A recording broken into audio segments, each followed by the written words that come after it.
Pag na may namatay dyan na maraming massacre, na rape mga bata, hindi kayo umiimik. Maya-maya pagdating ng mga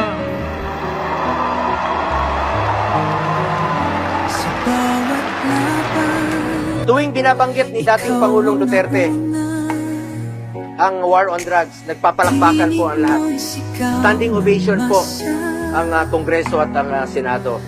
Dahil ramdam nila na may pagbabago po at tinupad ni dating Pangulong Duterte ang kanyang pinangako noon.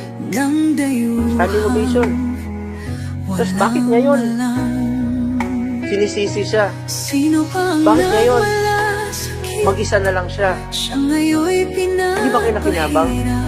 Di ba nakinabang ang mga babae nating Pilipino? Yung mga anak natin na hindi nasasaktan? Di ba importante sa atin ang buhay ng ating mga anak, ng ating mga pamilya? Nakinabang kayo. Nakinabang po ang Pilipino. talagang dinibdib ko yan. Wala akong agenda. Wala akong dinagdag na baski isang kotse sa bahay ko. Wala akong bagong kotse. Hindi ako nakatikim ng Mercedes-Benz. Dinibdib ko talaga ang trabaho ko para sa bayan ko. Kung naging ilang taon mo, pamilya mo, kamag-anak mo, choice nila. Yung nagbenta sila ng droga, choice nila yan. Yung naging drug lords and drug dealers sila, choice din nila yan. Pero yung mga naging biktima ng mga yan, drug dealers, drug addicts, drug pushers, hindi mo nila choice na maging biktima. Lahat ng tao sa Pilipinas, kinukonsider kang hero dahil sa ginawa mo war on drugs. Lahat ng politician, sabi, Mr. President, sana ma-extend ang term ni Pangulong Duterte.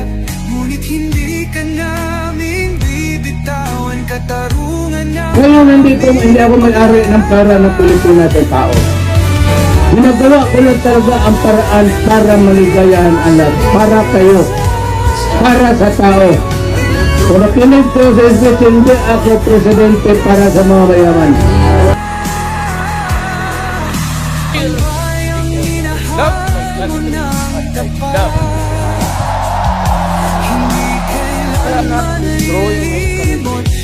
Because I hate you. Simple lang yan. Kaya ako nagmura. Napakabomo naman nila. Sa bawat sigaw, pangalan mo'y buhay pa. Hindi ka susukuan ng bayan. Ipaglalaban ka ng sambayanan.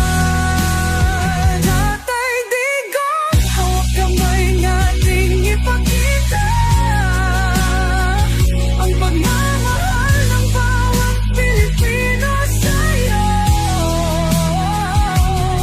Ang laban mo'y laban din namin, hanggang hustisya ay makamit natin.